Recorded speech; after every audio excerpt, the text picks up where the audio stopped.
Un inconnu s'est arrêté pour aider. Et à ce moment-là, il a changé 4 vies pour toujours. Il gisait dans un fossé au bord d'une route oubliée, blessé et inconscient, à peine visible. Son jeune fils se tenait silencieusement à côté de lui, tremblant de peur, faisant signe à la seule voiture qui ralentissait.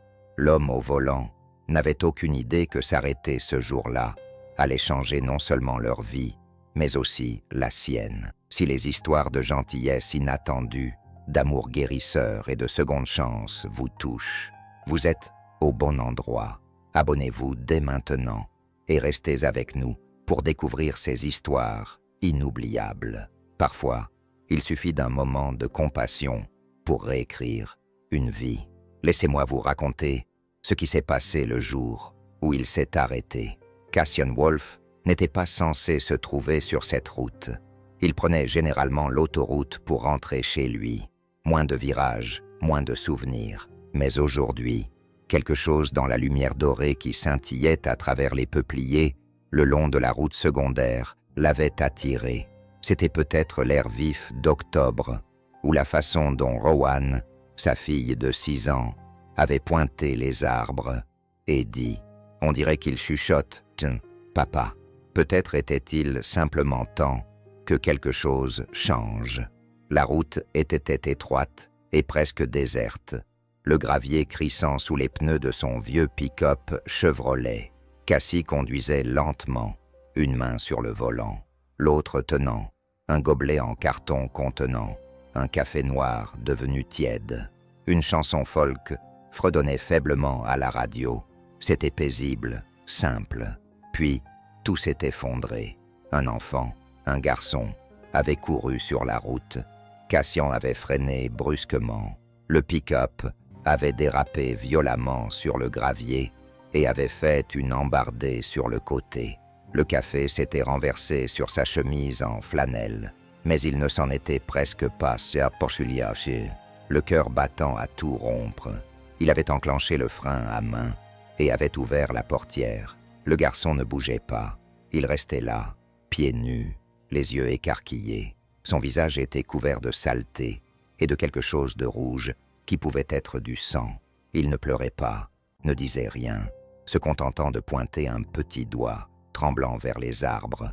Cassian suivit son regard. Là, au bord du fossé, à moitié cachée sous les feuilles mortes, gisait une femme. Il courut. Ses bottes glissaient sur le sol meuble, tandis qu'il descendait la pente raide à genoux, heurtant violemment le sol à côté d'elle. Elle était se recroqueviller sur le côté, comme une poupée de chiffon abandonnée. Ses cheveux blonds étaient emmêlés, ses vêtements déchirés et humides. Une fine traînée de sang coulait de sa tempe jusqu'à sa mâchoire. Ses lèvres étaient entr'ouvertes et sa poitrine bougeait à peine. « Mame Cassian », dit-il d'une voix aiguë. « Vous m'entendez » Pas de réponse. Il vérifia son pouls, faible, mais présent. Il leva les yeux vers le garçon, toujours silencieux, toujours pointant du doigt. Cassian avait déjà vu ce regard, l'engourdissement de quelqu'un qui avait cessé d'espérer que de l'aide arrive. Le même regard que le sien avait eu le jour où il avait perdu son fils. « D'accord », souffla-t-il, en s'efforçant de rester calme. « D'accord, je vous tiens. » Il courut vers le camion et attrapa ce qu'il avait. Une vieille couverture en laine, un rouleau de ruban adhésif, une longueur de fil de pêche, une bouteille de désinfectant pour les mains et un chiffon taché qu'il utilisait pour essuyer ses outils. Ce n'était pas idéal, mais il avait déjà sauvé des vies avec moins. Il enroula la couverture autour de la femme, en prenant soin de ne pas bouger son cou. À l'aide du ruban adhésif et de la ligne de pêche, il fabriqua une attelle de fortune pour maintenir son bras, qui était clairement disloqué. Il versa du désinfectant sur le chiffon et tamponna doucement ses blessures, murmurant des excuses pour la douleur. Lorsqu'elle gémit doucement, il expira. « Elle respire », dit-il au garçon qui s'était approché. « Comment tu t'appelles » Le garçon cligna des yeux. « Oden, Oden », Cassian répéta pour mémoriser. Je m'appelle Cassian. Je vais vous emmener tous les deux dans un endroit sûr. » Oden acquiesça et, pour la première fois, le garçon tendit la main et serra celle de Cassian. La femme était légère, trop légère, mal nourrie. Alors qu'il la soulevait dans ses bras et escaladait le fossé, il la sentit frissonner, malgré la couverture. Il la déposa délicatement sur le siège arrière, ajusta la ceinture de sécurité pour qu'elle repose sur son épaule, puis ouvrit la portière côté passager pour Oden, qui monta en silence et croisa les bras sur sa poitrine dans un geste protecteur. Cassian démarra. Il n'appela pas les secours, non pas parce qu'il ne leur faisait pas confiance, mais parce que quelque chose, au fond de lui disait d'attendre. Elle semblait être le genre de femme qui avait déjà été trop souvent abandonnée par le système. Alors que le soleil se couchait derrière les collines, sa cabane apparut. Une petite maison en cèdre nichée à l'orée de la forêt, avec une balancelle qui n'avait pas bougé depuis des mois, et une cheminée qui ne fumait que le dimanche. Il gara le camion et se précipita pour ouvrir la porte d'entrée, puis revint chercher la femme pour la porter à l'intérieur. Rowan, qui était déjà rentré avec une voisine qui l'avait aidé à surveiller la maison après l'école, courut vers la porte lorsqu'elle entendit le camion. « Papa » dit-elle en ouvrant grands les yeux. « Qui est cette dame? Quelqu'un qui a besoin de notre aide. »« Ma chérie, » dit Cassian, « peux-tu m'apporter le grand coussin du canapé ?» Rowan acquiesça et s'éloigna, en sautillant, ses nattes rebondissant. Il allongea la femme sur le canapé et lui souleva doucement la tête. Oden se tenait près de lui, les mains crispées. « Elle va mourir ?» murmura-t-il. « Non », répondit Cassian avec un calme qu'il ne se savait pas encore capable d'avoir. « Pas cette nuit. » À la tombée de la nuit, la cabane était silencieuse. Rowan s'était endormi, recroquevillé dans le lit de Cassian, et Oden avait fini par somnoler dans le fauteuil, toujours vêtu d'un manteau trop grand pour lui. Cassian était assis à côté de la femme, observant le mouvement de sa poitrine, se demandant quel enfer elle avait bien pu traverser. Son visage, bien que meurtri, conservait une étrange élégance. Sa mâchoire était fière, ses sourcils forts, ses lèvres tremblaient même dans son sommeil. Il y avait là des histoires douloureuses, et quelque chose lui disait. Ce n'était que le début. Quand Alo et Hart ouvrirent les yeux, le monde ne tournait plus. Tout était calme, trop calme. Pas de sirène, pas de porte qui claque, pas de voix aiguës l'accusant de mensonge. Seul le doux craquement du bois et le faible murmure du vent à l'extérieur, effleurant les vitres comme des doigts sur du verre, se faisaient entendre. Elle essaya de s'asseoir. Une douleur aiguë lui traversa les côtes et l'épaule gauche. Sa tête lui lançait comme un écho sourd et profond. Elle grimaça et tourna légèrement la tête. L'air était imprégné d'une odeur de fumée de bois et de quelque chose de chaud, du gras de bacon peut-être, et de la cannelle. La couverture qui l'enveloppait était lourde, comme une étreinte destinée à la retenir ici. Elle ne lui faisait pas confiance. Ses yeux balayèrent la pièce. Ce n'était ni un hôpital, ni un refuge, une cabane. Les murs étaient recouverts de panneaux de bois sombre, le genre de bois que l'on ne voyait pas dans les endroits stériles. Des livres étaient alignés contre le mur du fond, de vrais livres, pas des livres de poche déchirés. Un feu crépitait dans l'âtre. Un porte-manteau supportait une chemise en flanelle qui semblait trop grande pour la plupart des hommes qu'elle avait connus. Elle n'était pas seule. Un homme était assis de l'autre côté de la pièce, dans un fauteuil à basque, grand, large d'épaules, silencieux comme une pierre. Il tenait une demi-tasse de café dans une main, l'autre reposant mollement sur sa cuisse. Son jean était délavé, ses bottes poussiéreuses, et il ne s'était pas rasé depuis plusieurs jours. Ses yeux rencontrèrent les siens dès qu'elle bougea. Il ne dit rien tout de suite, elle non plus. Après un long silence, Il posa la tasse et se leva. Il bougeait avec détermination, mais sans force, comme quelqu'un qui a l'habitude de manipuler des objets fragiles. « Bien, dit-il d'une voix basse et rassurante, tu es réveillé. » Ella se lécha les lèvres gercées. « Où est ton fils ?» demanda-t-il doucement. Elle acquiesça, la panique brillant dans ses yeux. « Il va bien, » dit l'homme, en se dirigeant vers le couloir. « Il dort comme une souche. » Ma fille l'abordait. Le souffle de Lowen se coupa. Elle se redressa trop vite et une douleur lui transperça le côté.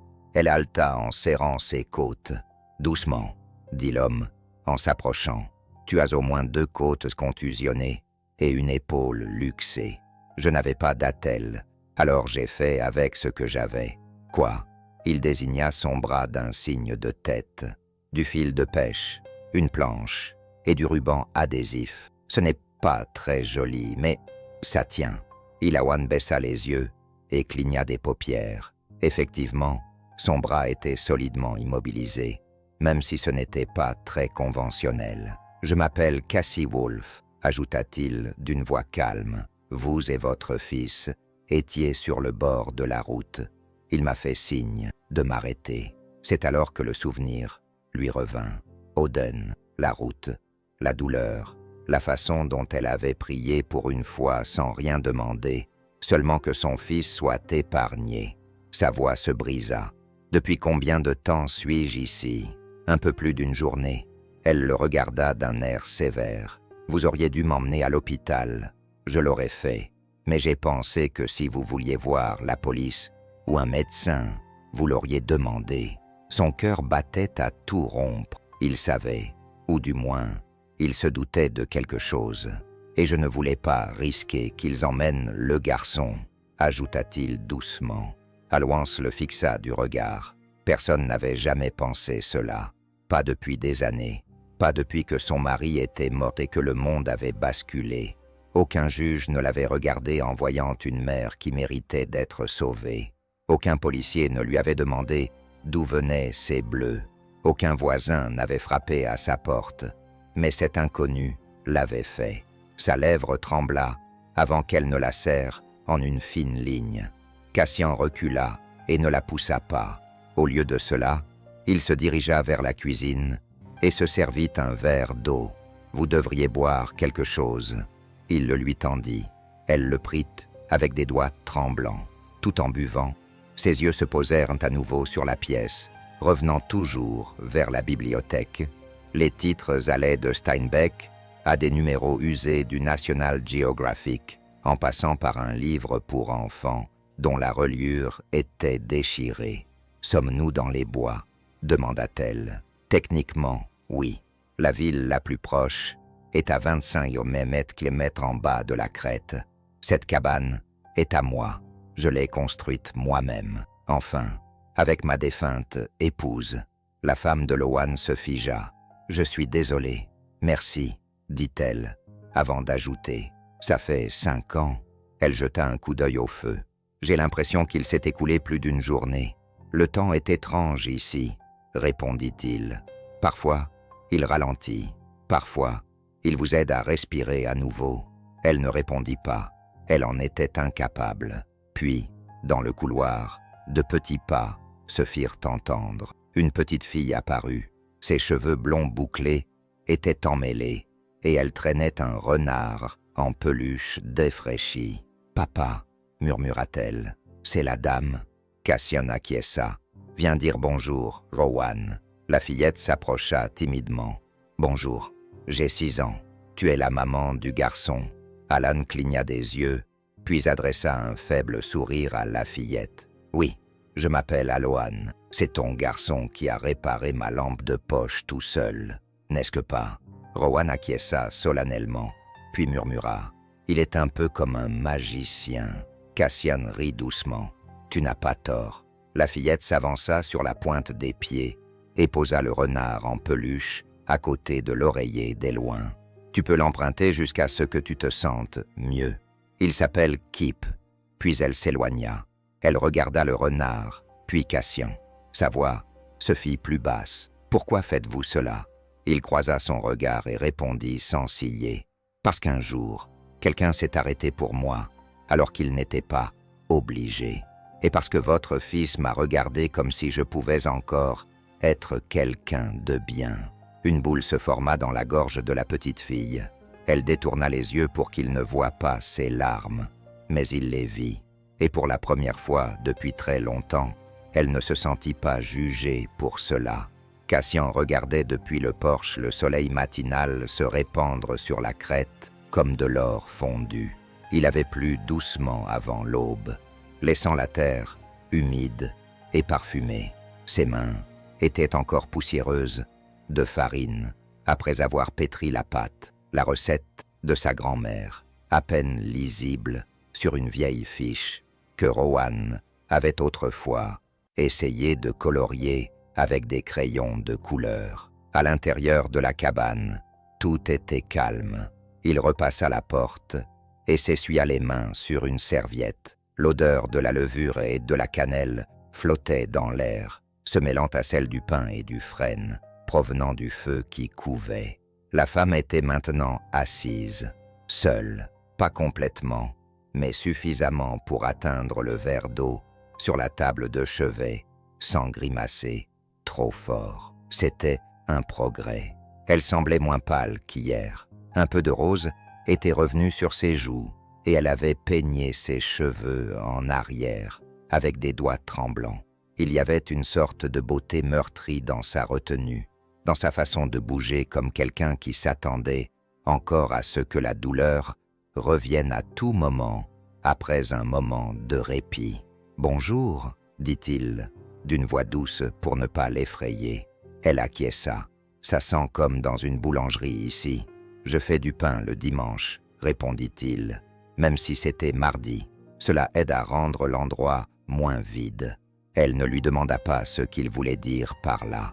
Au lieu de cela, son regard se posa sur la cuisine ouverte où Rowan était assis sur un tabouret, observant un bol de pâte qui levait comme si elle allait faire de la magie à tout moment. Cassian posa un petit plateau en bois devant elle, une assiette d'œufs brouillés chauds, accompagnée de pain grillé, de confiture de myrtilles sauvages et de tranches de pommes saupoudrées de cannelle. Elle regarda le plateau, puis lui. « Tu n'avais pas besoin de faire tout ça. »« Je sais, » répondit-il simplement, « mais je l'ai fait. » Elle hésita avant de prendre la fourchette. Ses gestes étaient délicats, comme si elle essayait de ne pas casser quelque chose d'invisible. Après quelques bouchées, elle dit « Aden m'a dit que ta fille avait une boîte entière de matériel artistique. »« C'est vrai, » répondit Cassian en riant. « Elle dessine sur tout ce qu'elle ne doit pas. La semaine dernière, j'ai trouvé une fresque représentant un dragon à l'intérieur du couvercle de ma boîte à outils. » Iloan sourit faiblement. Cela lui allait étonnamment bien sur un visage qui avait appris trop tôt à se préparer au coup. « Vous êtes doué avec les enfants ?» dit-elle.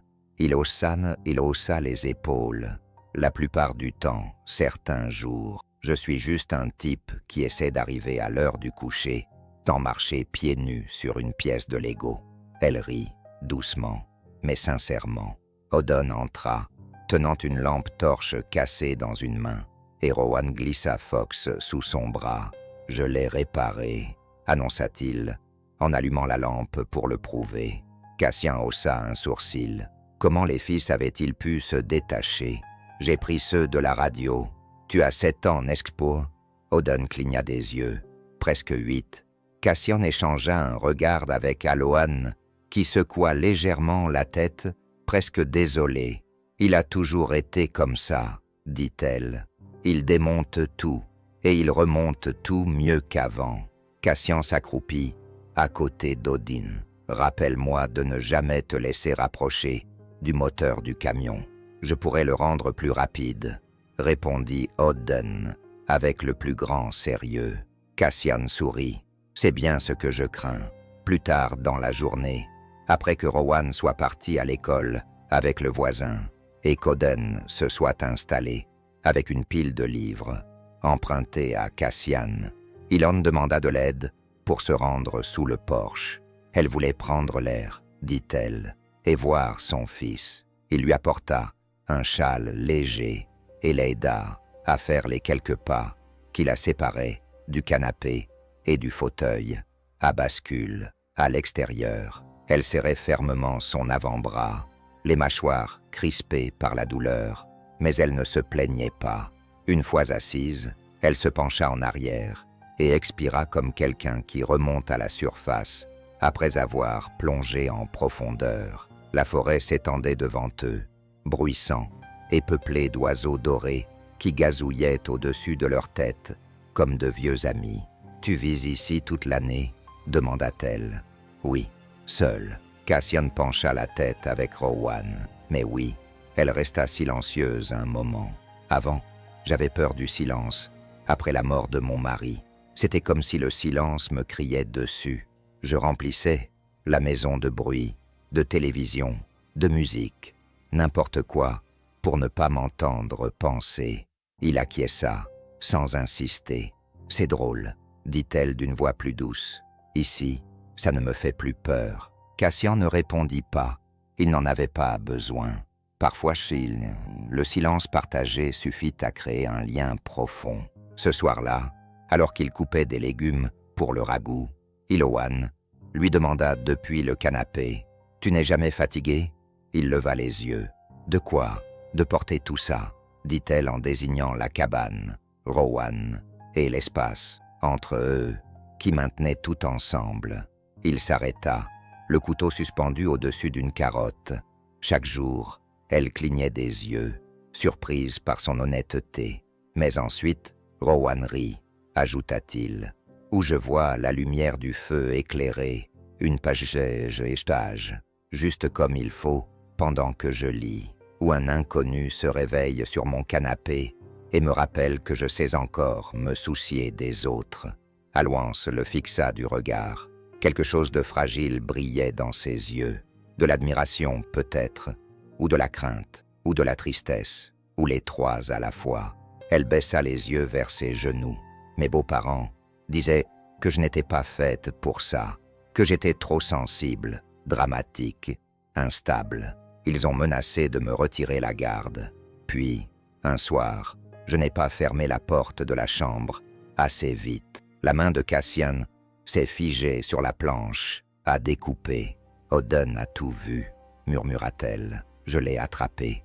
J'ai couru dans le noir et je ne me suis pas retourné. Il a posé le couteau, silencieusement, respectueusement. « Tu n'as pas seulement fui, » dit-il. « Tu as survécu. » Elle acquiesça lentement, les larmes coulant maintenant sur ses joues, de justesse. Il s'avança et lui tendit un torchon propre. Elle le prit comme s'il s'agissait d'un objet sacré.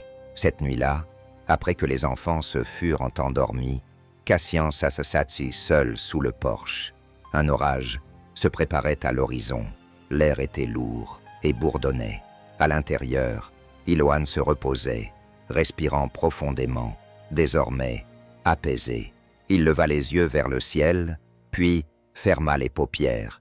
Il ne savait pas ce que l'avenir lui réservait, mais pour la première fois depuis des années, il n'avait pas peur. Cassian avait vécu suffisamment longtemps dans les bois pour savoir quand quelque chose n'était pas normal. Cette fois-ci, ce n'était pas la mère, c'était le garçon.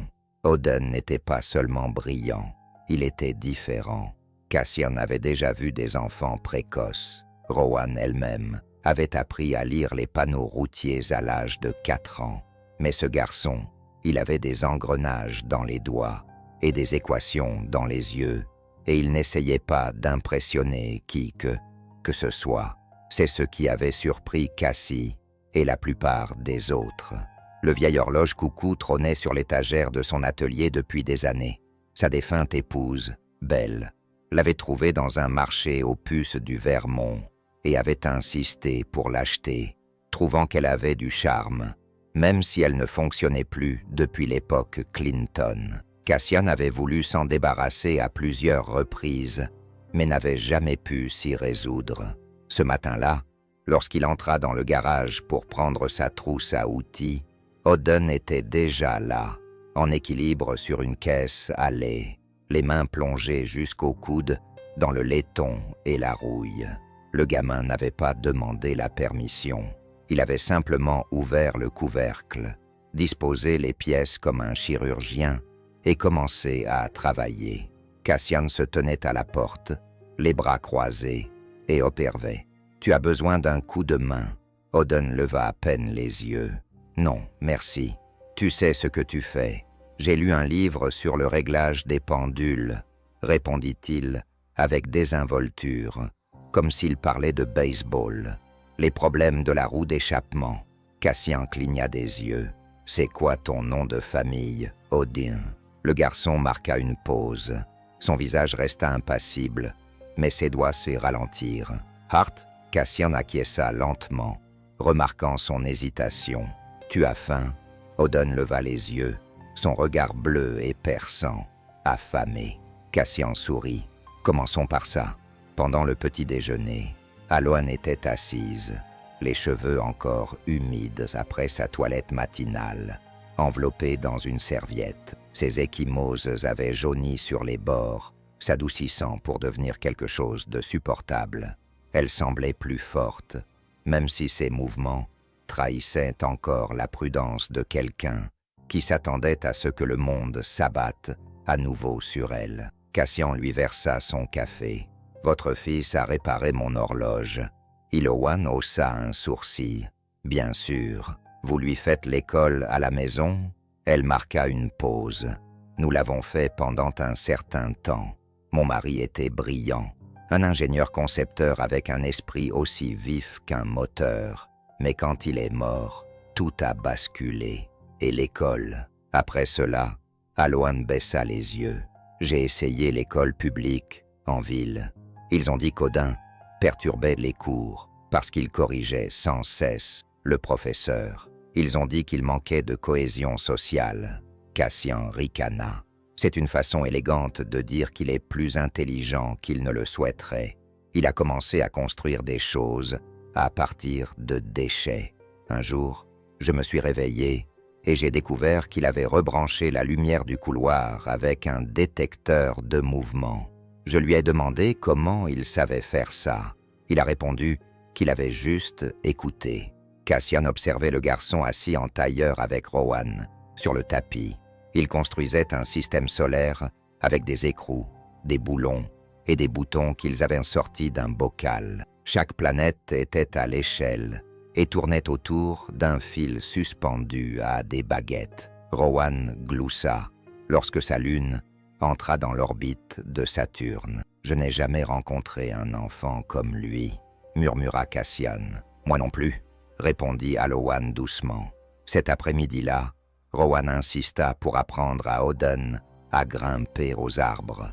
Ils se promenèrent dans le jardin, un coin de terre meuble et de vieux chênes qui avaient autrefois abrité une balançoire avant que le temps et les tempêtes ne l'emportent.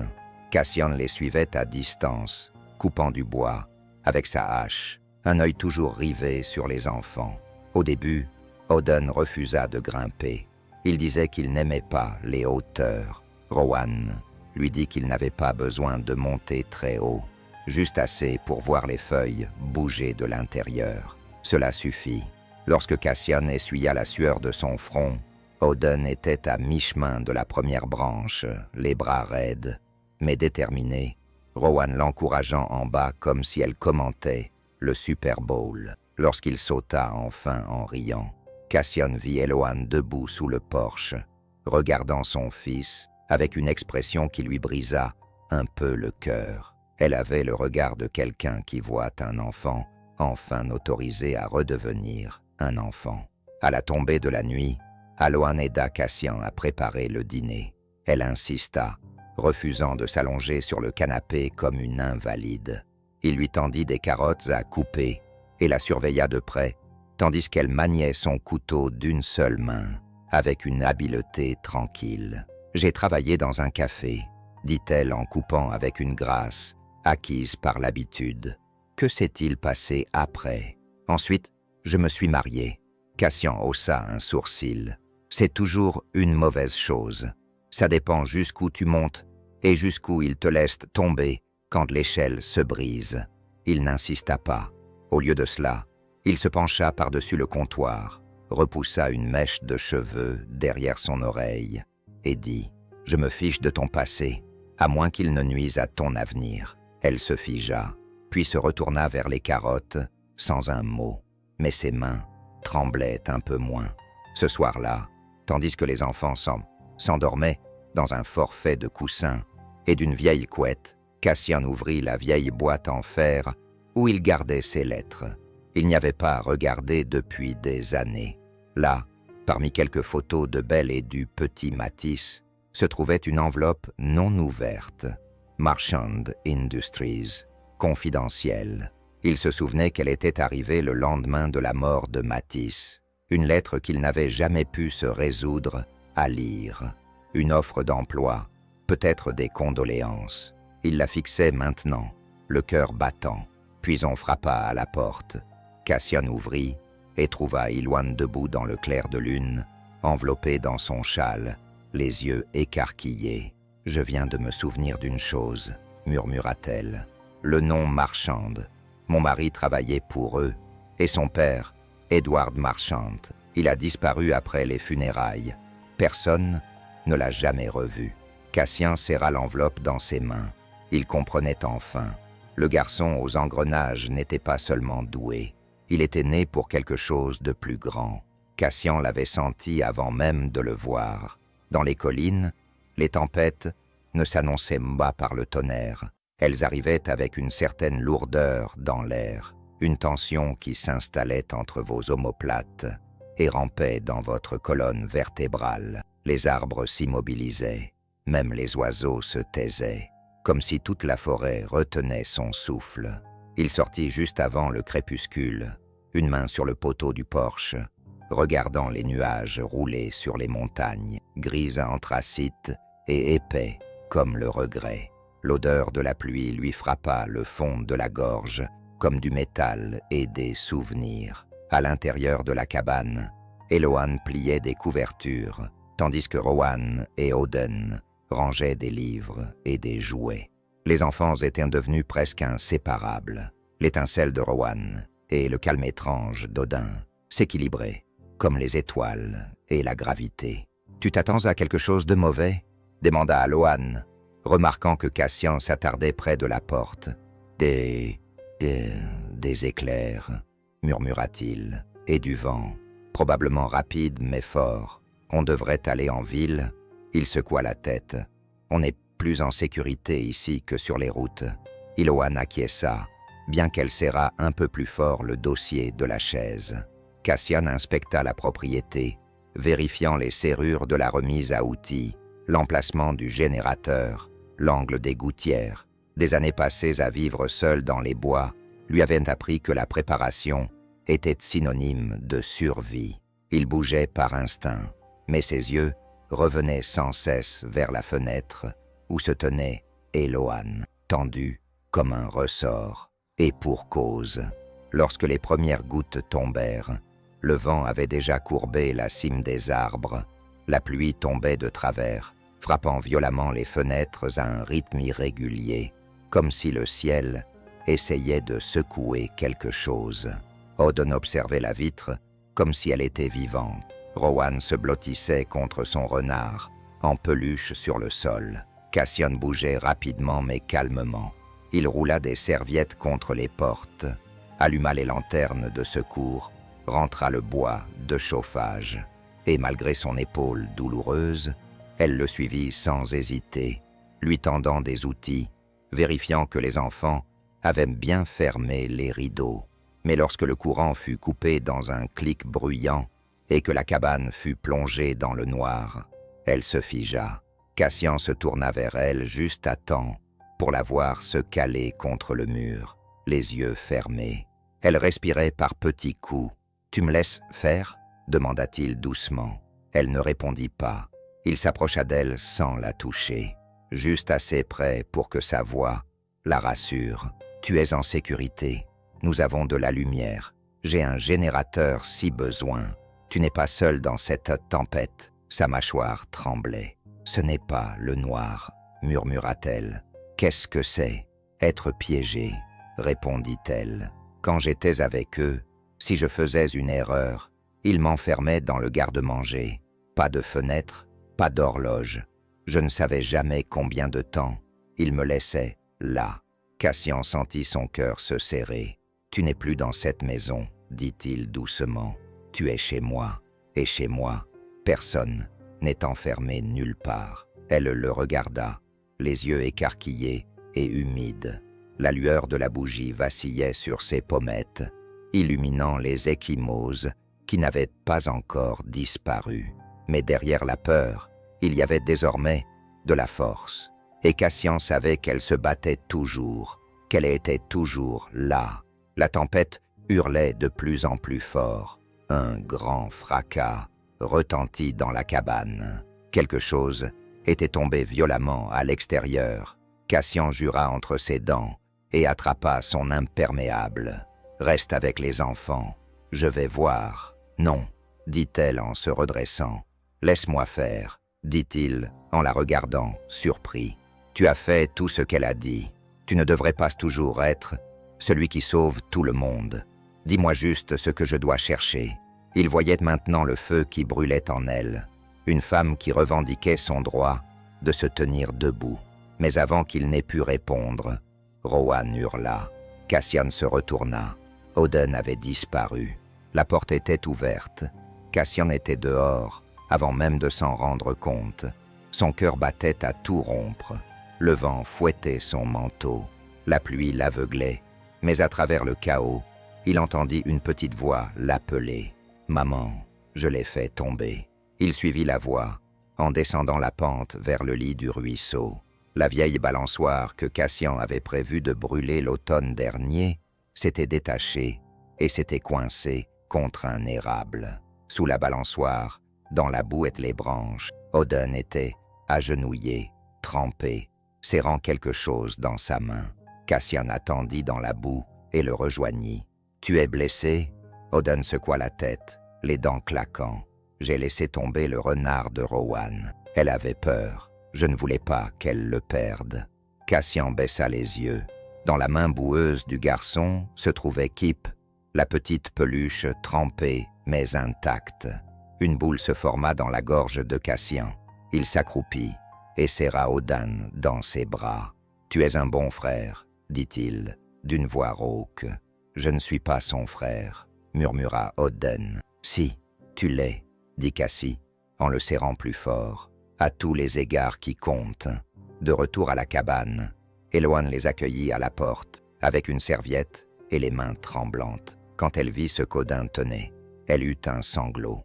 Cassian l'aida à s'asseoir, puis à retirer les vêtements mouillés d'Oden et l'a enveloppé dans une couverture. Il s'est retourné vers la fenêtre. La tempête s'apaisait.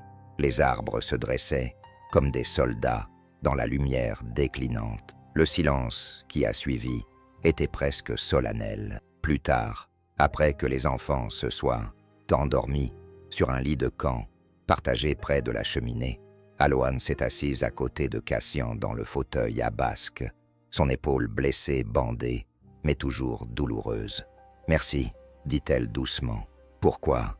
Pour ne pas avoir fermé la porte, pour être l'homme vers lequel mon fils a couru, et non celui qui l'a fui. » Cassian ne répondit pas tout de suite. Il se contenta de regarder les enfants endormis, leurs mains toujours enlacées. « J'ai perdu un garçon, » dit-il finalement. « Il y a 5 ans. Il avait 3 ans. La leucémie. Nous avons tout essayé. Rien n'a marché. Le Lowen eut le souffle coupé. J'ai quitté le monde. Après ça, j'ai démissionné, vendu ma maison, déménagé ici, avec Rohan, construit cet endroit de mes mains pour pouvoir me souvenir de ce que ça fait de construire quelque chose. » Elle le regarda différemment alors, non pas avec pitié, mais avec compréhension, reconnaissance, un sentiment de survie partagé.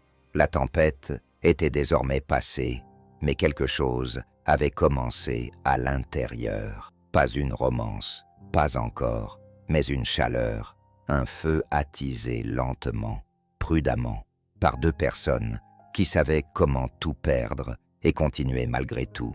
Cassian se tenait dans la faible lueur de la lanterne de la cuisine, la tempête n'étant plus qu'un murmure humide derrière les murs de la cabane. Ses bottes laissaient de légères traces sur le plancher en bois, traînant de la boue et des souvenirs. Il s'appuya contre le comptoir, fixant à nouveau l'enveloppe qu'il avait sortie de la vieille boîte en fer. Marchand Industries confidentielle.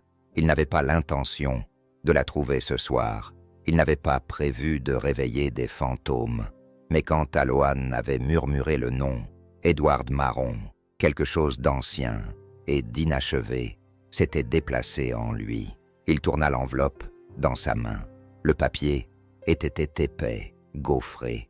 Il se souvenait encore du coursier qu'il avait livré, vêtu d'un costume, au volant d'une voiture qui n'avait rien à faire dans les montagnes. Elle était arrivée le lendemain des funérailles de Matisse, alors que tout sentait encore la mort et le chagrin stérile. Il ne l'avait pas ouverte, non par colère, mais par engourdissement, parce que rien, pas même l'offre d'un milliardaire, n'avait d'importance quand votre enfant ne respirait plus. Et maintenant, Marchand était de retour d'une manière qu'il n'aurait jamais imaginée.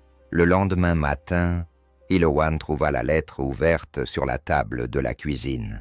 Cassian avait déjà emmené Rowan à l'école et était parti chercher du propane en ville. La cabane était calme, mais pas silencieuse. Oden était assis en tailleur sur le tapis, feuilletant un exemplaire corné de The Time Machine. Le feu crépitait derrière lui, son rythme désormais familier. Ilowan toucha le bord de l'enveloppe. Elle n'allait pas fouiner. Elle ne l'avait jamais fait, même lorsque son mari avait commencé à fermer son bureau à clé ou lorsque les relevés bancaires avaient cessé d'arriver. Mais quelque chose dans ce papier, ses plis soignés, son poids, la fit hésiter. Puis elle relut le nom, Edward Marchand. Son souffle se coupa. Elle se dirigea vers l'évier, se stabilisant, les mains agrippées au rebord. Était-ce une coïncidence, ou le destin, ou la cruelle habitude de la vie de revenir juste au moment où l'on ose respirer à nouveau? Cet après-midi-là, Cassian revint, le visage rougi par le vent. Il portait des courses dans un bras et une nouvelle écharpe pour Rowan dans l'autre, encore emballée dans du papier de soie. Il s'arrêta en voyant Alohan dans la cuisine, l'enveloppe posée sur la table et entre eux, comme une troisième présence. « Tu l'as ouverte ?» demanda-t-il, pas en colère, juste surpris. « Je ne l'ai pas lue », répondit-elle doucement. « J'ai vu le nom. » Cela suffisait. Cassian posa lentement le sac. C'était donc vrai. Le nom Marchand avait une signification pour elle. Elle acquiesça. « Mon mari, il s'appelait Julian Marchand, fils d'Edward. Il est mort dans un accident de voiture il y a 3 ans. Ou plutôt, ils ont dit que c'était un accident. Mais après ça, rien ne semblait accidentel. Il attendit. Ils m'ont accusé, continua-t-elle. Sa famille a dit que j'avais séduit Julien pour son argent, que je n'étais pas assez bien pour lui, qu'Oden n'était même pas vraiment son fils. Elle leva les yeux vers lui, mais il était là, tout entier. Cassian s'assit en face d'elle. Ils ont essayé de m'acheter après les funérailles, m'ont proposé un arrangement si je renonçais à la garde. Quand j'ai refusé, ils ont changé de tactique. Pression juridique, rumeurs, surveillance. Elle déglutit péniblement. Une nuit, j'ai trouvé un micro dans ma voiture. La même semaine, quelqu'un a brisé ma vitre avant. Après ça, j'ai pris Oden et je me suis enfui. Elle ne pleura pas. Sa voix ne se brisa pas, mais ses mains, repliées sur ses genoux, tremblaient. Cassian se pencha vers elle. « Vous pensez qu'Edward était derrière tout ça ?»« Je ne sais pas, » répondit-elle. Julien disait toujours que son père ne faisait confiance à personne, pas même à lui. Mais après les funérailles, Edward a disparu. Pas seulement de ma vie, de celle de tout le monde. Plus aucune apparition dans la presse, Plus aucune apparition publique. C'était comme s'il s'était évaporé. Cassian expira lentement. « J'ai reçu cette lettre le lendemain de l'enterrement de mon fils, dit-il. Je ne l'ai jamais ouverte, pensai-je. Qu'est-ce qu'un milliardaire pouvait bien dire qui aurait un sens pour moi? Elle le regarda avec un mélange de pitié et d'admiration. Vous avez aussi perdu un fils. Il acquiesça. Mathis avait un cancer. Il avait 3 ans. Je l'entends encore parfois dans le silence. Elle resta longtemps silencieuse, puis dit doucement. C'est peut-être pour ça qu'Oden a couru vers votre camion ce jour-là. Il a peut-être vu en vous quelque chose que je ne voyais pas encore. Ce soir-là, tandis qu'Oden et Rowan construisaient une cabane, avec des couvertures dans un coin, et se disputaient pour savoir si Saturne avait 3 ou 4 anneaux, Eloan sortit sous le porche. Cassian la suivit, une tasse de café à la main. Le vent était tombé. Les arbres ruisselaient doucement dans le soleil couchant. « J'ai réfléchi, dit-elle. Il était peut-être temps d'arrêter de fuir. » Cassian haussa un sourcil. « Je suis fatigué, avoua-t-elle, d'être pourchassée, de voir Oden vérifier 2 fois les serrures avant d'aller se coucher, de lui apprendre à disparaître au lieu de s'exprimer. » Il but une gorgée de café. « Et que ferais-tu à la place ?» Elle hésita. « Je veux aller au tribunal, dit-elle finalement. Je veux affronter tout ça, tout, les accusations, les mensonges. Je veux dire la vérité avant que quelqu'un d'autre n'écrive l'histoire à ma place. » Cassian resta silencieux. « Il faut du courage pour ça. Je ne sais pas si j'en ai encore. Tu en as, dit-il. » Elle le regarda. L'expression indéchiffrable. « Cassian, si j'y vais, et qu'ils nous trouvent, et qu'ils emmènent Oden, l'interrompit-il doucement. Ils ne le feront pas. Comment peux-tu en être sûr ? Demanda-t-elle en regardant les arbres. Parce que j'ai vu ce que ça fait à un enfant de grandir en pensant qu'il n'est pas digne d'être aimé. Et je brûlerai tous les tribunaux de cet État avant de laisser cela se reproduire. » Elle laissa échapper un soupir entre un sanglot et un rire. « Tu es toujours aussi dramatique ?» demanda-t-elle. « Seulement quand c'est important. » Cette nuit-là, après que les enfants se furent endormis, sous un ciel étoilé et silencieux, Eloan trouva Cassian, seul à la table de la cuisine, l'enveloppe à nouveau entre les mains. Cette fois, il l'ouvrit. À l'intérieur se trouvait une lettre écrite d'une écriture soignée et inclinée. « Monsieur Wolf, je m'appelle Edward Marchand. Vous ne me connaissez pas, mais j'ai suivi votre histoire. Vous ne me devez rien, mais je sens que je vous dois quelque chose. Il y a des moments dans la vie où nous décevons les personnes que nous aimons, quand nous laissons le pouvoir et la peur prendre le dessus sur la décence. J'ai déçu mon fils. J'ai déçu mon petit-fils et j'ai peur de vous décevoir. Si vous lisez ces lignes, sachez que je vous ai observé de loin, non pas comme un homme riche, mais comme un homme qui a autrefois cru en la rédemption. Vous n'avez pas disparu. Vous ne vous êtes pas effondré. Vous avez survécu. Et c'est pour cela que j'ai quelque chose à vous demander. » Cassian s'arrêta de lire. Il leva les yeux vers Alone, dont les yeux étaient remplis de larmes qu'elle s'empêchait de verser. Il savait qu'elle murmurait. Cassian acquiesçait, et il vient.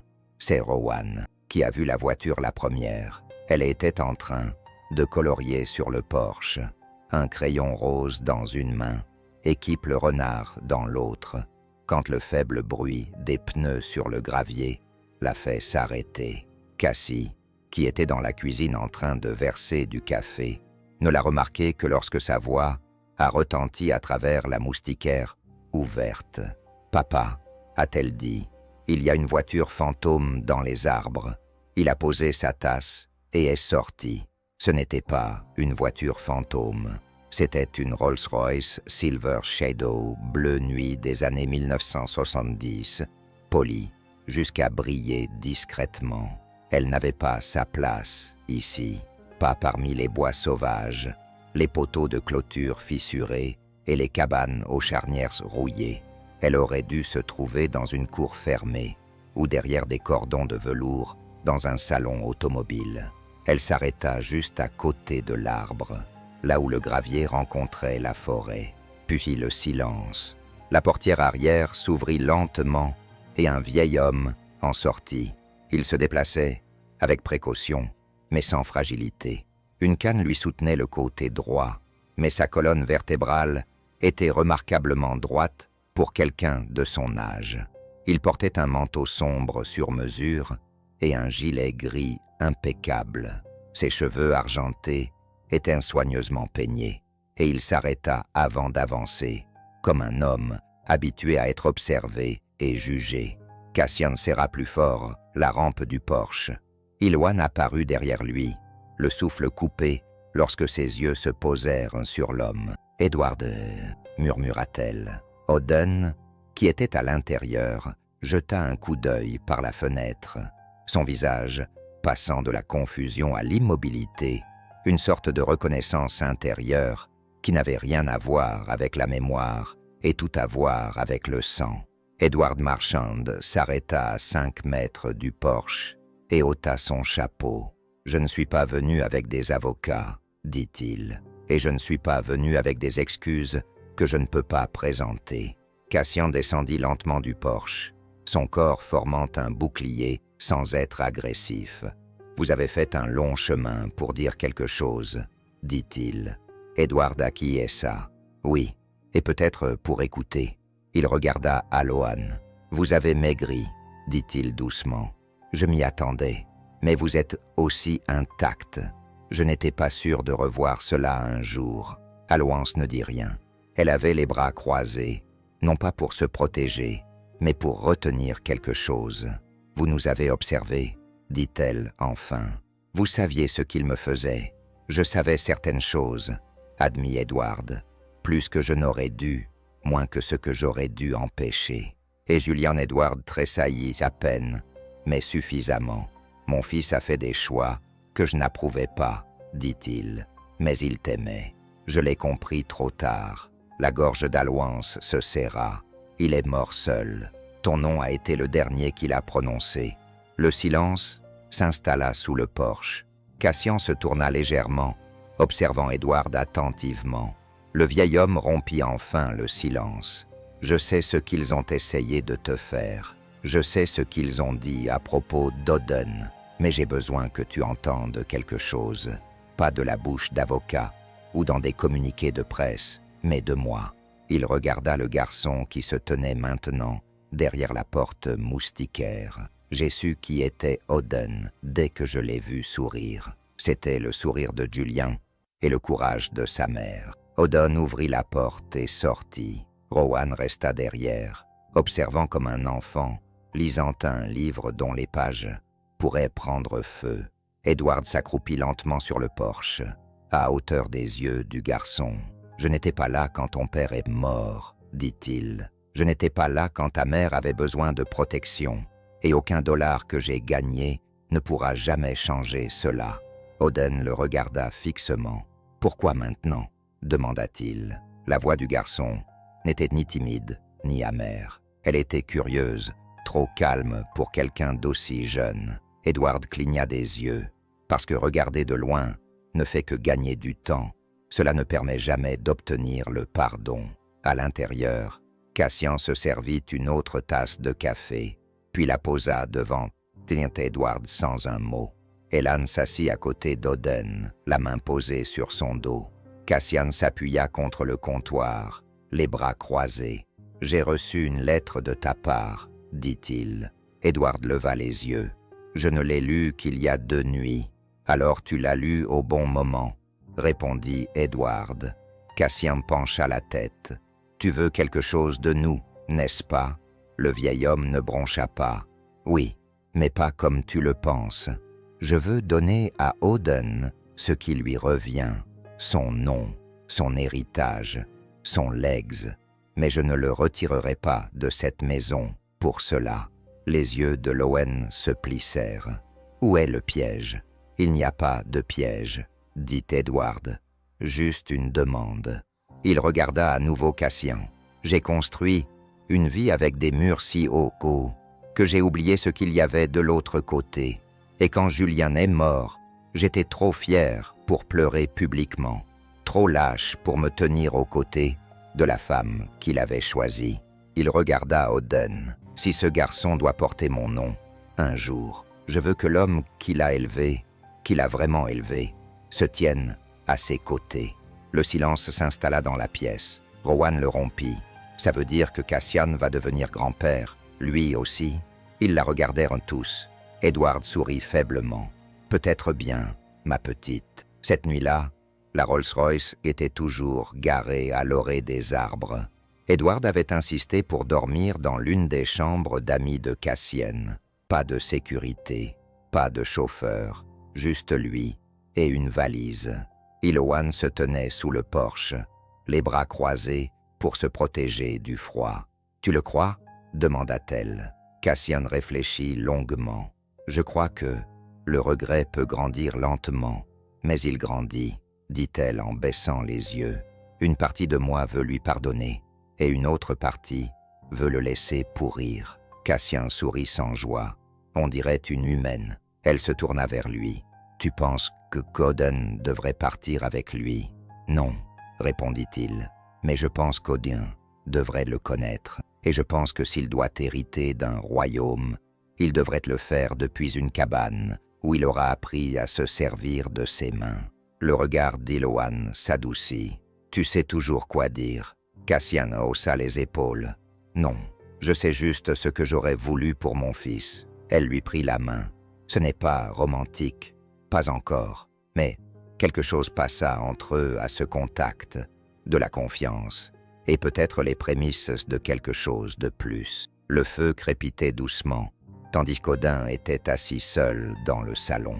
Kip le renard était recroquevillé sous son bras, sa petite silhouette engloutie par le vieux fauteuil en cuir de Cassian. Ses yeux étaient fixés sur les flammes, mais ses pensées étaient loin de leur scintillement. Il n'avait pas beaucoup parlé depuis l'arrivée d'Edward, pas quand l'homme s'était excusé, pas quand il lui avait offert des cadeaux, un héritage ou son nom, pas même quand Eloan s'était agenouillé à ses côtés ce soir-là et lui avait dit doucement « Quel que soit ton choix, je suis fier de toi. » C'était ça le problème. Il ne savait pas comment choisir. Il ne savait pas ce qui faisait qu'un homme était un père, une famille ou un foyer. Mais il savait ce que cela faisait, et c'était ce qui comptait le plus. Dehors, Cassian fendait méthodiquement du bois. Le bruit sourd de la hache était le seul rythme qui rompait le silence du brouillard matinal. Les arbres se dressaient, hauts et humides, et à chaque coup de lame, de la vapeur s'élevait comme de la fumée du centre des bûches fendues. Il aimait le côté physique, l'honnêteté de ce geste. On frappait quelque chose, et ça se cassait net. Pas de mensonge, pas de politique, pas de complications familiales, juste une cause et un effet. À l'intérieur de la cabane, Edward Marshon était assis à table, buvant un café noir fort, avec l'air de quelqu'un qui n'a pas l'habitude d'attendre. Mais aujourd'hui, il était un homme qui apprenait la patience. Il observait Odin du coin de l'œil, regardait la façon dont le garçon se déplaçait prudemment dans la pièce, s'arrêtant pour réparer le tiroir bancal de l'établi de Cassian, sans qu'on lui demande. Il le regardait étudier la carte des sentiers de montagne de Cassian, redessiner les lignes, là où l'érosion avait modifié le cours de la rivière. C'était cette intelligence qui frappait le plus Edward. C'était la certitude tranquille du garçon, le genre de certitude qu'il n'avait jamais vue chez Julien, le genre qui ne s'acquiert pas dans les salles de réunion ou lors de dîners raffinés. Cassian revint dans la pièce en essuyant la sueur de son cou avec un chiffon. Son regard balaya la pièce et se posa sur Edward. « On dirait que le garçon t'observait », dit Edward d'un ton neutre. Cassian jeta le chiffon sur une chaise. « Il est observateur. » Edward regarda Odin, qui feuilletait un livre sur les circuits solaires. « Et il écoute, même s'il ne dit pas grand-chose. Iloan entra dans la pièce avec 2 tasses fumantes de thé à la camomille. Elle en tendit une à Cassian et l'autre à Edward. Son regard était indéchiffrable. Edward accepta le thé d'un petit signe de tête. « Merci ». Elle ne répondit pas. Rowan déboula dans le couloir, les cheveux en bataille et les joues roses de sommeil.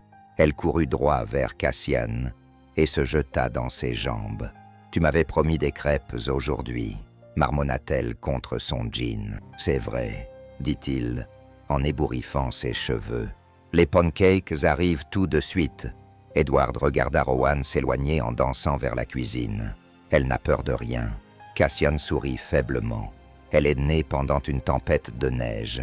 Elle a passé la première nuit de sa vie près d'une cheminée. Elle est venue au monde en se battant. « Je l'aime bien », dit simplement Edward. « Tu ferais bien », murmura Ian. C'est elle qui dirige cet endroit. Une fois le petit déjeuner terminé et la vaisselle mise à sécher, Odin prit enfin la parole. Il se tenait au milieu de la pièce, le dos droit, les yeux à la hauteur de ceux d'Edward. « Si je prends ton nom, commença-t-il, cela signifie-t-il que je perds celui que j'ai déjà ?» Edward posa sa tasse. « Non, cela signifie simplement que le monde pourrait t'appeler différemment. » Odin acquiesça. « Si je vis dans ta maison, dit-il, cela signifie-t-il que je dois quitter celle-ci ?» Edward marqua une pause. « Ce n'est pas obligatoire. Tu peux avoir les deux. » Odin jeta un coup d'œil à Cassian et Iloan. « Et si je ne veux pas des deux ?» Le silence se fit dans la pièce. Cassian s'agita sur sa chaise, mais n'intervint pas. Edward se pencha lentement en avant. « Alors je respecterai ton choix. » Le garçon resta silencieux pendant un moment. Un silence plus long que la plupart des adultes auraient pu supporter. « Alors je veux rester ici avec Cassian, avec maman, avec Rowan. Je veux me réveiller dans cette cabane. Je veux réparer des objets cassés, grimper aux arbres et construire des choses qui ne sont pas destinées à être vendues. » Edward acquiesça lentement. « Très bien. » Mais Odin poursuivit. « Si jamais je porte le nom de marchand, ce sera parce que je l'aurai mérité, pas parce que quelqu'un me l'aura donné comme une couronne. » Cassian sentit quelque chose bouger dans sa poitrine. Ce n'était ni de la fierté, ni du soulagement, mais quelque chose de plus profond, presque sacré. Il regarda Aloan, qui s'était détourné et essuyait ses yeux en silence. Edward se rassit. Pour la première fois, il semblait petit, pas vaincu, pas déçu, juste plus âgé, plus calme, Odin, dit-il doucement. « Si ton père était vivant, je pense qu'il dirait la même chose. » Le garçon baissa les yeux vers Kip, qu'il tenait maintenant à 2 mains. « Il est mort avant que je puisse me souvenir de lui, mais je pense que je le sens encore parfois dans mes mains, dans mes questions. » Edward fouilla dans la poche de son manteau et en sortit un petit coffret en velours. Il ne l'ouvrit pas, se contentant de la poser sur la table. « C'était à Julian, » dit-il. Son père la lui avait donnée lorsqu'il avait obtenu son diplôme du MIT. Il ne l'avait jamais portée. Il disait qu'elle lui donnait l'impression d'être prisonnier. Odin prit la boîte et l'ouvrit. À l'intérieur se trouvait une simple bague en argent, sans inscription, discrète. Cassian se pencha légèrement. « Tu n'es pas obligé de la prendre. » Odin les regarda tous. « Je veux la garder, » dit-il, « mais pas comme un symbole, comme un souvenir de mes origines. Mais ma place est ici. » Cette nuit-là, Edward resta silencieux, près du feu, le regard lointain. Il partit le lendemain matin, sans cérémonie, sans promesse, juste un signe de tête, un merci murmuré et une phrase à Cassian, au bord de l'allée de gravier. « Tu as sauvé plus qu'un garçon, ici. Tu as sauvé un nom. » Cassian regarda la Rolls-Royce disparaître au bout de la route bordée d'arbres. Il se retourna vers la cabane où Odin construisait une girouette avec des morceaux de ferraille et où Rowan dessinait le système solaire à la craie sur le mur. À l'intérieur, Aloan se tenait dans l'embrasure de la porte, attendant son retour. Les matins, était plus froid désormais. Le soleil prenait son temps pour franchir la crête, projetant de longues ombres qui s'attardaient entre les pins. Le givre embrassait l'herbe juste devant le porche, scintillant comme du sucre renversé, avant de fondre sous le souffle lent de l'automne. À l'intérieur de la cabane, l'air était chaud, mais le silence entre Cassian et Alohan s'était fait pesant. Ce n'était pas de la tension, c'était quelque chose de bien plus dangereux. C'était la conscience que quelque chose était en train de se produire. Elle pliait le linge sur le coffre, en cèdre usé, son bras gauche, enfin libéré de son attelle. Elle bougeait plus lentement qu'avant, mais avec plus d'assurance. Ses pas ne murmuraient plus sur le sol. Elle ne cherchait plus à se faire petite. Cassian l'observait depuis la cuisine, une main autour d'une tasse de café noir, l'autre lissant inconsciemment les plis d'un torchon qu'il n'était pas en train de sécher. Elle leva les yeux, leurs regards se croisèrent, et aucun des deux ne détourna le regard. Cet après-midi-là, Eloane dit à Rowan et Odden qu'elle devait se rendre au tribunal en ville. Cassian la conduisit. Le trajet fut silencieux, mais pas gênant. Alan était assise à côté de lui, les mains posées sur ses genoux, les doigts crispés. Plus ils approchaient de la ville, plus ses doigts se crispaient. Cassian lui jeta un coup d'œil, mais ne dit rien. Le palais de justice était un bâtiment en briques rouges, avec des colonnes blanches, trop fier pour son âge, trop petit pour sa fierté. Iloane y jeta un coup d'œil et faillit faire demi-tour. Cassian lui toucha la main. « Tu n'es pas seule. » Elle acquiesça d'un signe de tête, déglutit péniblement et monta les marches. À l'intérieur, ils remplirent les papiers. Elle demanda une audience officielle pour contester les fausses accusations que ses beaux-parents avaient laissées en suspens comme un nœud coulant. Le greffier derrière le comptoir cligna des yeux, surpris par le nom de la veuve de Julian Marshon, la femme qui avait disparu. Ilan se redressa. Cassian ne dit pas un mot, mais sa présence à ses côtés remplissait la pièce comme une armure. Quand ce fut terminé, ils sortirent dans l'air vif de l'après-midi, les portes du palais de justice se refermant derrière eux comme à la fin d'une longue inspiration.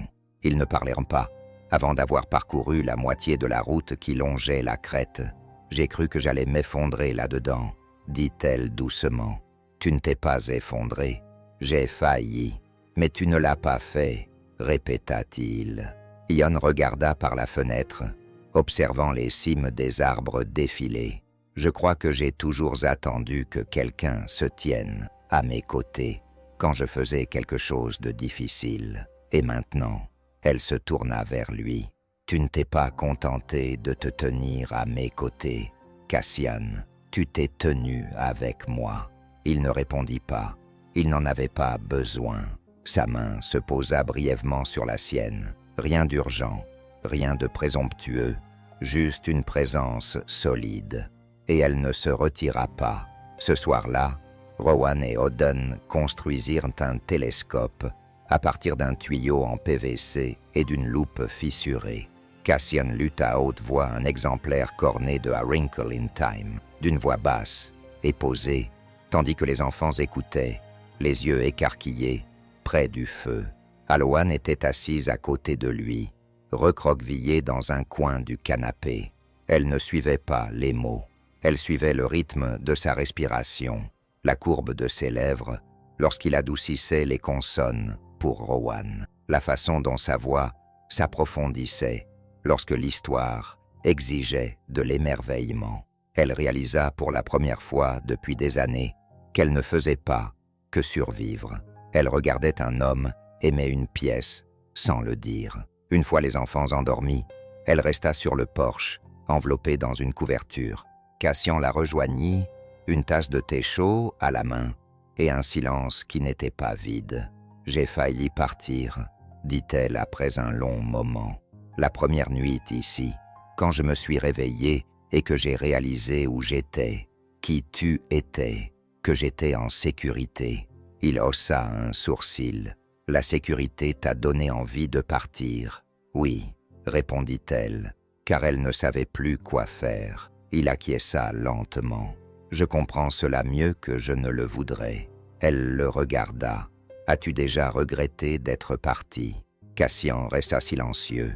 Puis, chaque jour qui suivit la mort de Matisse, j'avais l'impression de trahir ma propre douleur. Mais partir aurait été trahir la partie de moi qui gardait encore espoir. Je le fixais, le clair de lune adoucissant les traits anguleux de son visage. « Cassian !» Il croisa son regard. « Je ne sais pas ce qu'il y a entre nous, » dit-elle d'une voix tremblante. « Mais je le ressens, et cela m'effraie, parce que je ne suis pas venue ici pour tomber amoureuse.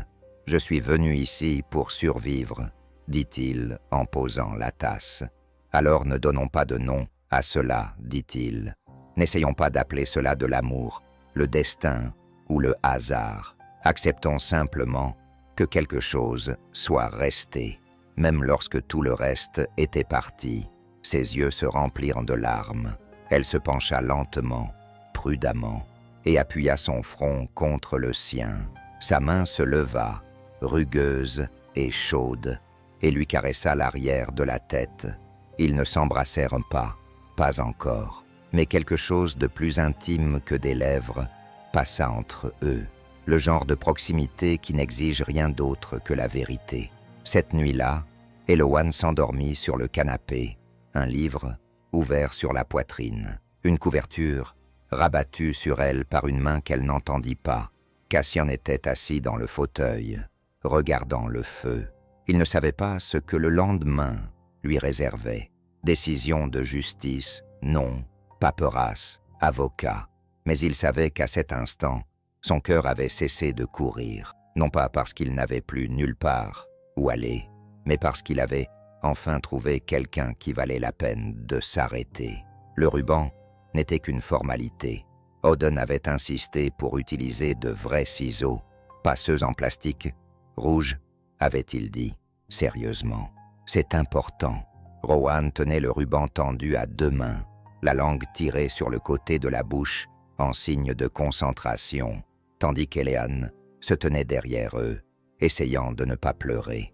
Cassian se tenait au centre, légèrement perplexe, mais profondément fier. Il avait toujours un marteau dans sa poche arrière et de la sueur sur ses bottes. Ce matin-là, ils inauguraient l'école. Leur école n'avait pas encore de nom.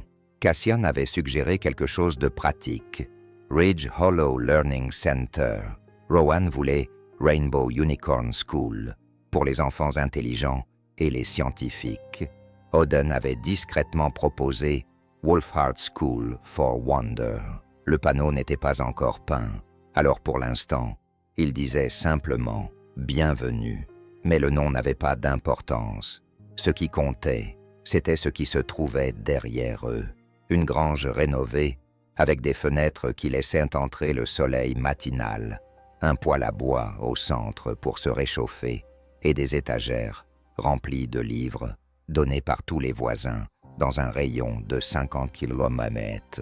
Des bureaux fabriqués à partir de vieilles portes et des chaises dépareillées, des panneaux solaires sur le toit, des outils dans la remise, un globe terrestre unique près de la cheminée, fissuré et bancal, mais qui tournait encore, et un tableau noir, parce que toute véritable école avait besoin d'un tableau noir. Tout avait commencé par une lettre, non pas d'Edward Marchand, mais de quelqu'un qu'Edward avait discrètement contacté, un directeur d'école à la retraite, désabusé par la bureaucratie de l'éducation formelle et à la recherche d'une seconde carrière. Lorsqu'elle avait visité la cabane et vu ce qu'Auden avait construit à partir de fils de fer et de carton, elle avait déclaré « C'est un meilleur départ que la plupart des écoles privées à $1 million que j'ai vu. » Elle était partie en serrant la main d'Auden et était revenue avec des formulaires administratifs, des suggestions de subventions et une liste de 3 familles de la région dont les enfants avaient abandonné l'école pendant la pandémie et n'étaient jamais revenus. « Nous pourrions leur donner quelque chose », avait dit Cassian à Eloane un soir. « Non », avait-elle répondu. vous l'avez déjà fait. Nous ne faisons que l'officialiser. Le matin de l'inauguration, les voisins sont venus. Le facteur a apporté de la limonade. Madame Albright, la dame de 80 ans avec son déambulateur, avait préparé 6 pains à la banane. Quelqu'un avait apporté un violon. Quelqu'un d'autre avait apporté des larmes. La plupart étaient simplement venus pour être présents. Témoignage silencieux de ce qu'ils avaient vu naître tranquillement des cendres de quelque chose qui avait été brisé. Oden se leva et prononça un bref discours. Il n'avait pas été répété. Il n'était pas fort, mais il a fait taire la petite foule dans un silence haletant. Avant, je pensais que je n'avais ma place nulle part, a-t-il dit, que mon intelligence me rendait bizarre et que le fait de ne pas avoir de père faisait de moi une demi-personne. Mais ensuite, je suis arrivé ici et j'ai appris quelque chose d'important. Il a regardé Cassian. Cette famille n'est pas une question de sang, c'est une question de qui reste.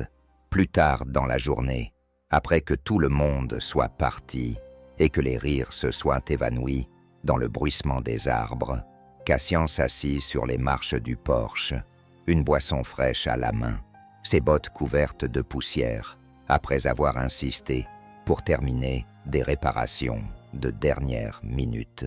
Une Lewan sortit avec un livre sous le bras et un sourire discret sur les lèvres. « Tu sais, » dit-elle en s'installant à côté de lui lorsque je suis arrivé ici. « Je te trouvais un peu étrange, » dit-il en riant. « C'est généreux. Tu ne m'as pas posé de questions. Tu n'as pas essayé de me changer.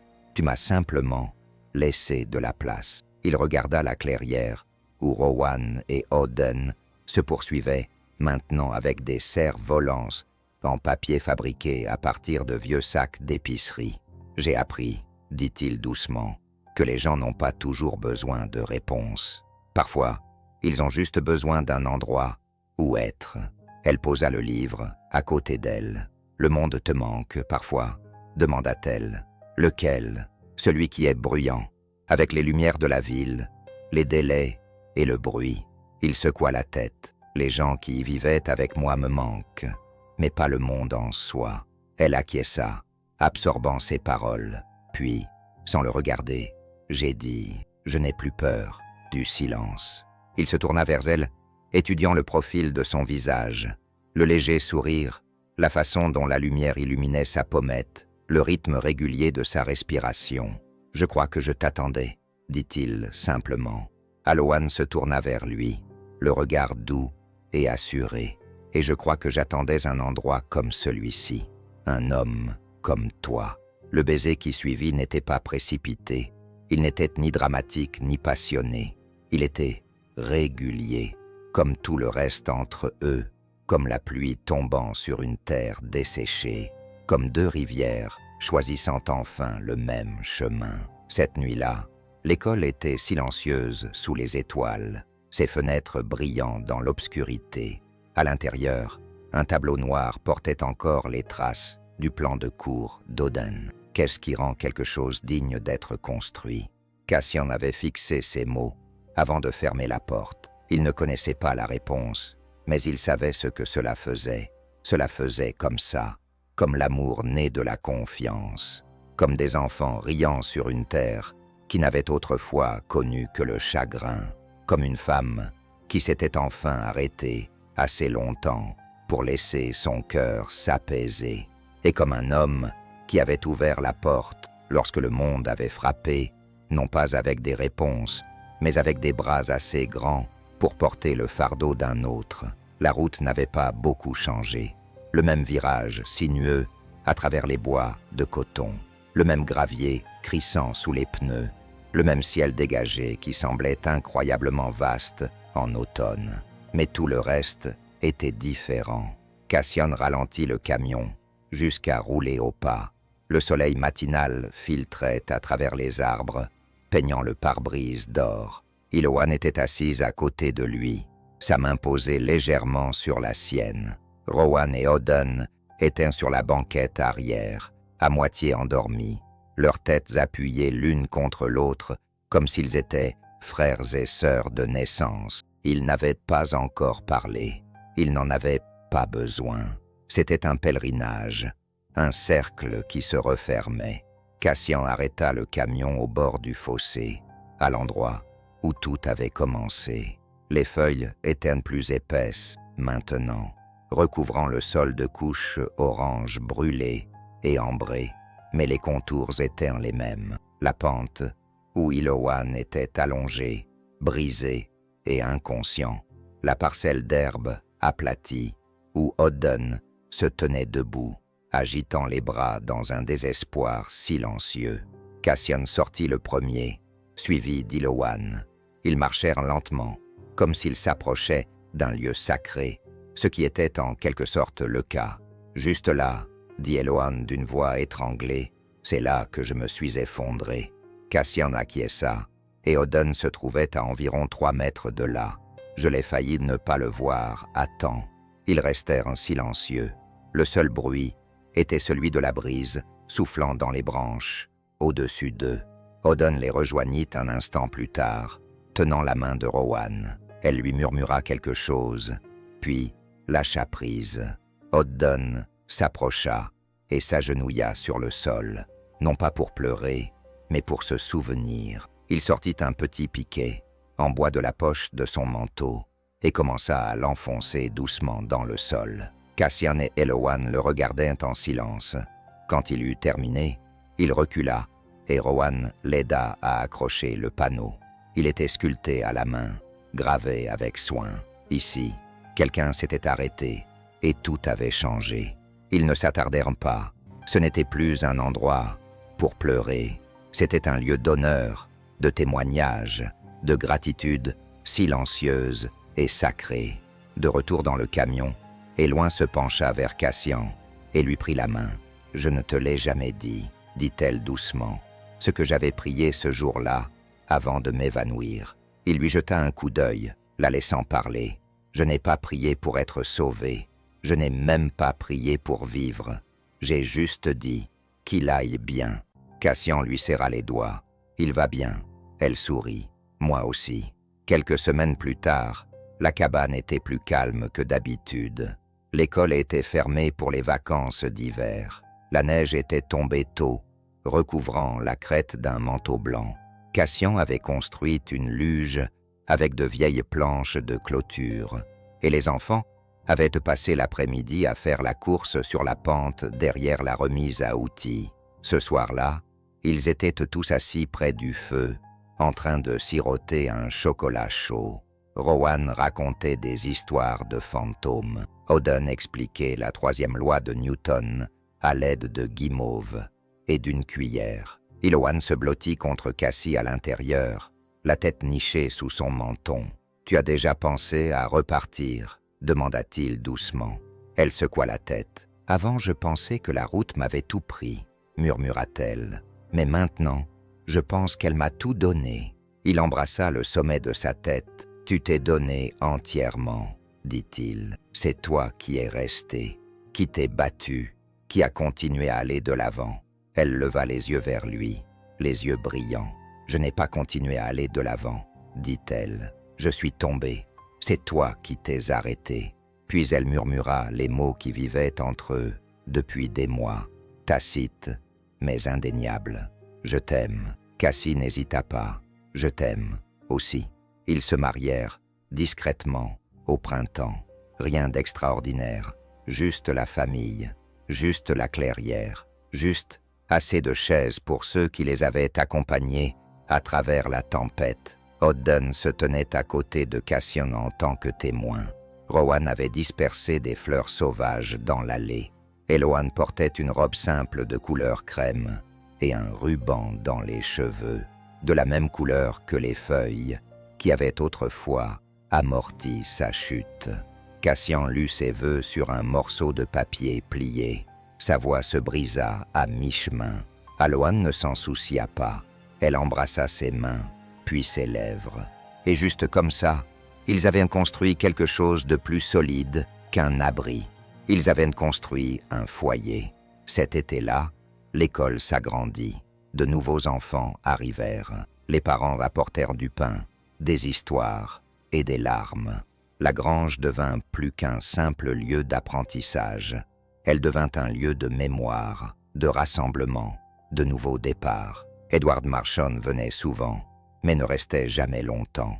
Il connaissait désormais sa place. Un soir, il s'assit sous le porche avec Cassian et regarda Auden apprendre à Rowan à équilibrer une aiguille de boussole. « Il sera meilleur que nous tous », dit Edward.